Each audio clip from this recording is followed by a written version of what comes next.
Bendy and the Ink Machine is one of my favorite games, so when the sequel released on consoles, it was an instant purchase for me. Sadly, the Dark Revival is one of the worst games I have ever played, so let me explain why, and spoilers ahead. Well, firstly, this game had an extreme problem with keeping characters dead. Several characters who had clear deaths in the first game just come back with no explanation, like Alice Angel. She comes back even though that she clearly died when being stabbed in the first game. But hey, they needed something to fill up the space, so she's back. But since she needs to die again, she does. In the same way, they even bring back Sammy Lawrence, one of the most iconic characters from the first game, for a 10-second line, and then he just dies. Again. So they immediately brought back characters that died just to fill up some space and have them die again. They even bring back characters that are iconic, but they never fully utilize them. Some of these characters are Addison, Tom, Henry, and even Joey Drew.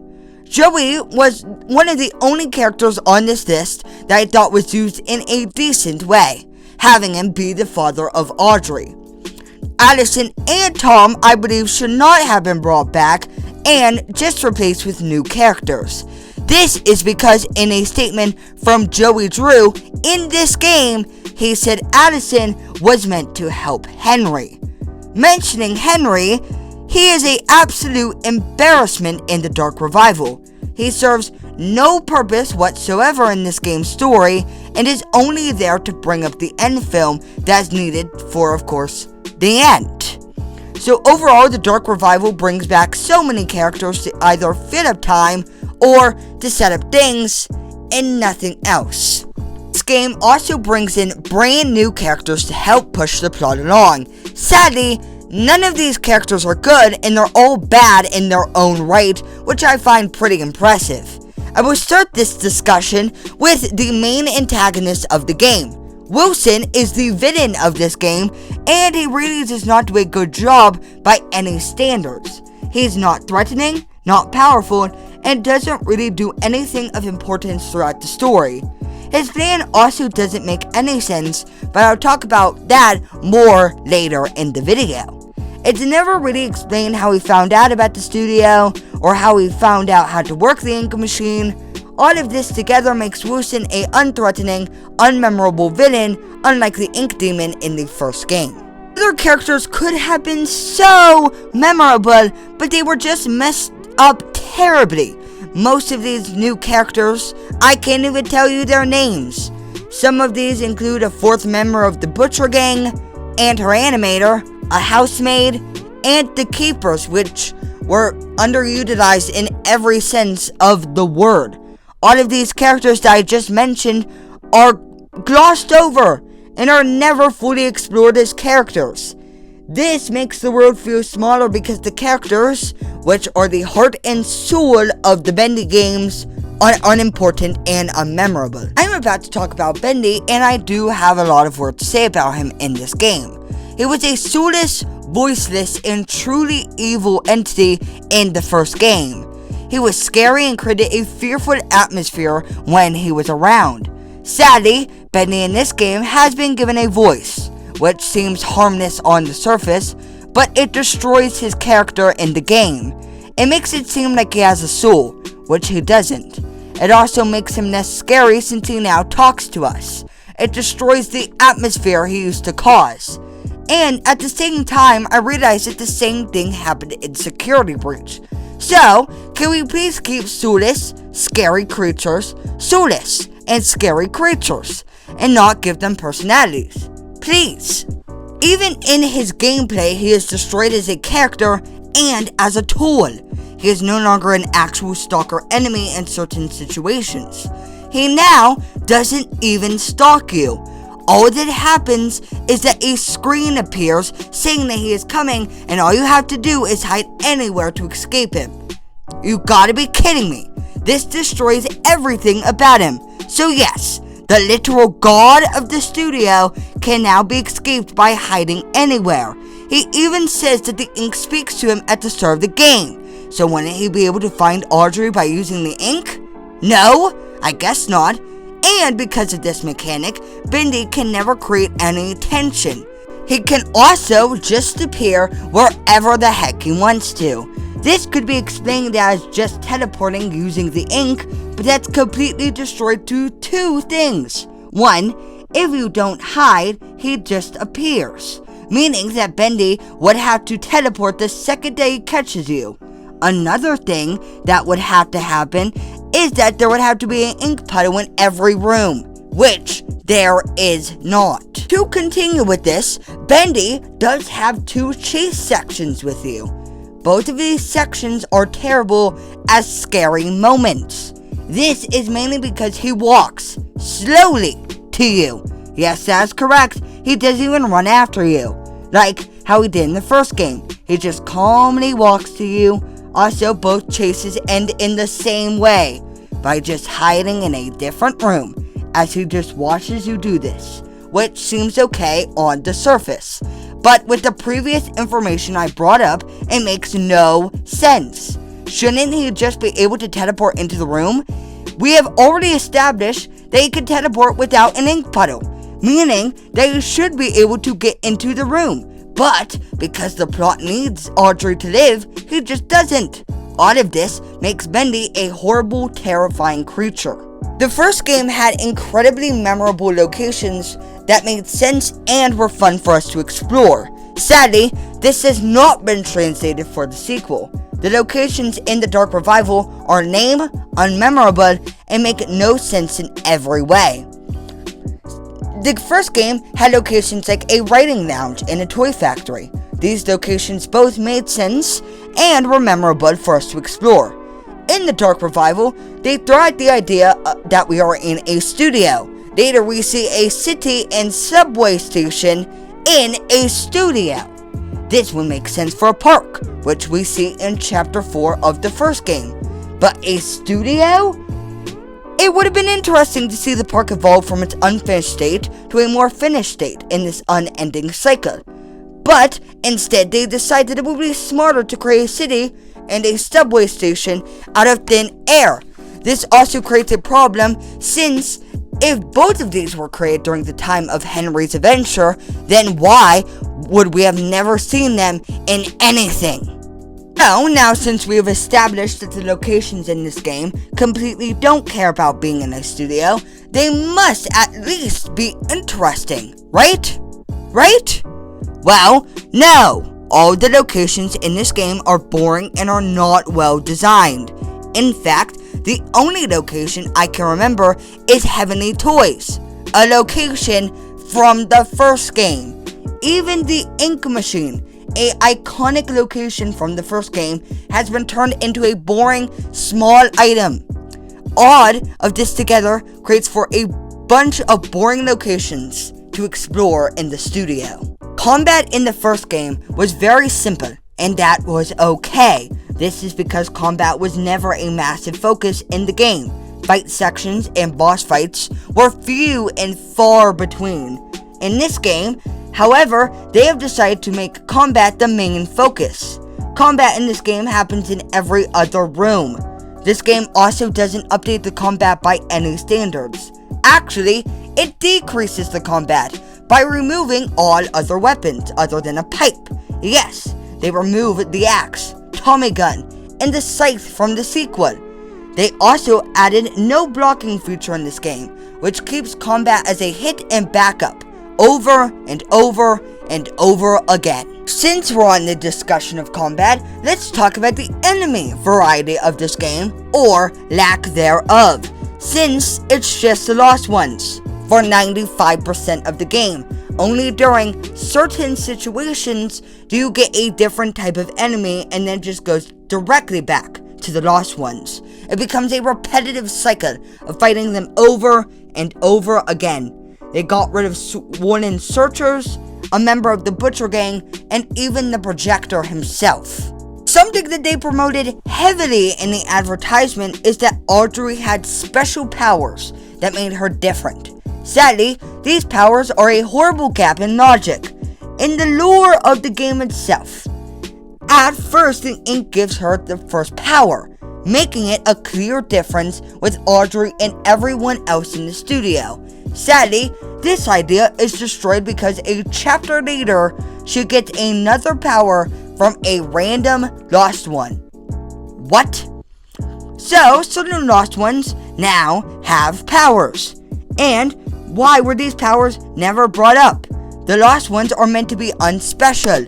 They are not meant to have powers. This also destroys the idea that Audrey is special by any standards. It doesn't make sense. I thought since she was going to be Joey Drew's daughter, that it would be different. That's why she had the powers. But that was quickly thrown out the window. It doesn't matter that the ink itself gave her the banished power. Lost ones having powers means that the ink just gives these to anybody. It makes something that should have been exclusive to Audrey something that is available for everyone. Bendy and the Ink Machine had a very interesting way of telling the complex lore of the game. The main way of telling the story was through audio logs, which was a perfect way to tell the story of the game. Since Bendy and the Ink Machine was a lot of walking, having these logs to listen to kept the game interesting. Sadly, the Dark Revival completely throws this out the window. This game mainly tells its story through writings around the studio, which is not nearly as good. First, writings are rarely actually read because you don't want to stop the game consistently to read them. Even though that the logs are still in the game, they rarely are in it. It also makes it boring to explore the studio since you don't have all this information to listen to. It's time to talk about the ending of this game. This is by far will be the longest section of the entire video, and I have good reason for that. Well, it's now time to talk about the worst ending I've ever seen in a game. The security breach ending was better, and that is saying something. So the ending all starts when you go down to Wilson's lab, where you go down a hallway full of color.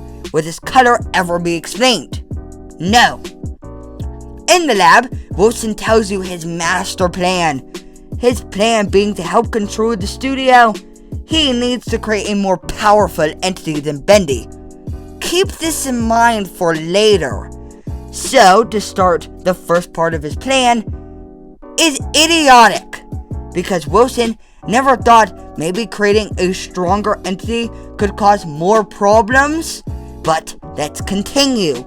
Then he reveals that Audrey needs to be the soul for this new creature, which I can actually say makes sense. She's a very kind-hearted soul. So, to get her to do this, he drags her to the sacrificing machine, with his back towards the machine. So yes, Wilson is dumb. So, then the most surprising thing happens as Audrey just pushes him into the sacrificial machine instead. How surprising.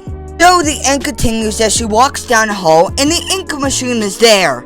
This is a massive issue mainly because the ink machine is small. The problem with this is that in chapter 5 it was revealed that the ink machine was massive.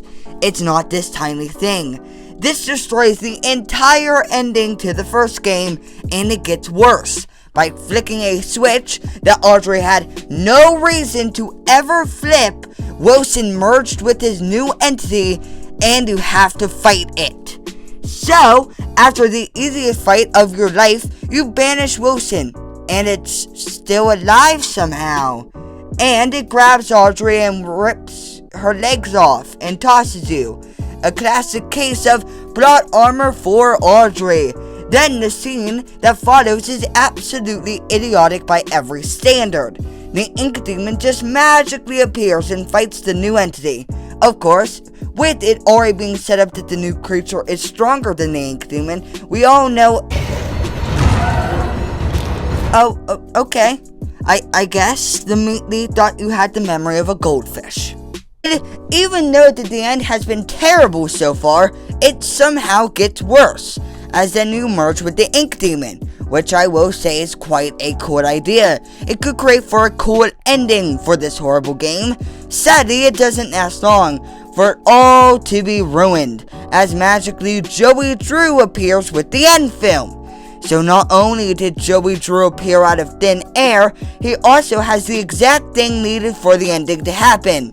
Also, why would Joey do this? He knows that the Ink Demon knows what the end film is. So, the Ink Demon could just destroy it, making the loop never end. So, not only is this just idiotic for Joey to do, it also is just plot convenience, since without this, there would be no way for the game to end. So, unsurprisingly, since Joey Drew was being an idiot, he dies, and Audrey just grabs the film and begins to run for a projector. Hold on, since Audrey and Bendy are merged, shouldn't Bendy just be able to stop Audrey from running? Oh, my bad, I forgot about this game and its plot convenience. So, we begin a chase for a projector to reset the cycle, but oh no, the god of the studio ran into a room and is surrounded by lost ones, while Bendy is telling them that Audrey is a traitor and that they have to finish her. This is an idiotic scene in every way possible.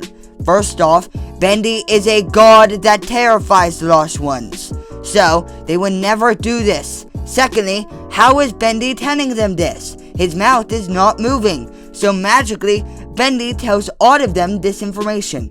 Thirdly, why did the Lost Ones switch sides so quickly? All the Lost Ones were sided with Wilson and hated the Ink Demon. So all these Lost Ones decided that the Ink Demon is now good and Wilson was bad, in less than a millisecond.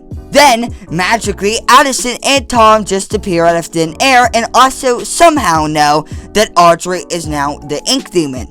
Well, then they open the door magically since they had no devices to open it, and Audrey continues to run for the projector with no interference from the Ink Demon.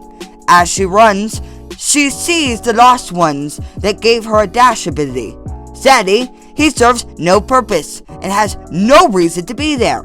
Then you see another character who clearly died in the first game, Sammy Lawrence. They never explained how he survived his fight with Henry in Chapter 5, but now he is here.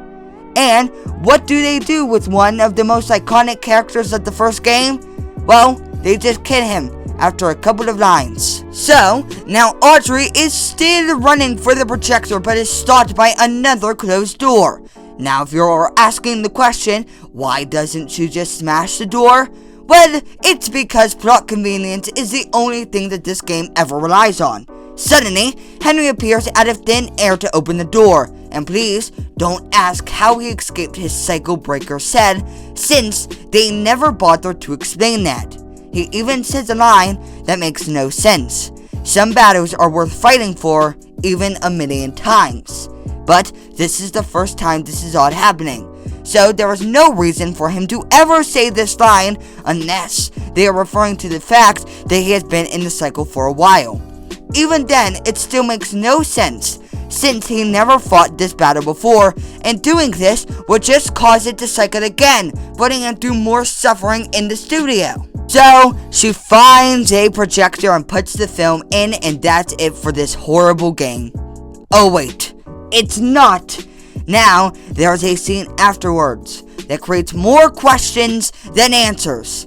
So, we appear in the decrepit, ruined apartment of Joey Drew. A nice, simple callback to the end of the first game. But wait! They are about to ruin it! Audrey then walks to the door, which is meant to lead into the studio, but instead, it leads back into her office. Okay, hold up. Wait a minute. This creates a bunch of issues. Why did the door stop leading into the studio? So, would this mean that Henry is finally free from the cycle once he breaks out again? How does the door lead into Audrey's office? All of these questions are never bothered to be answered.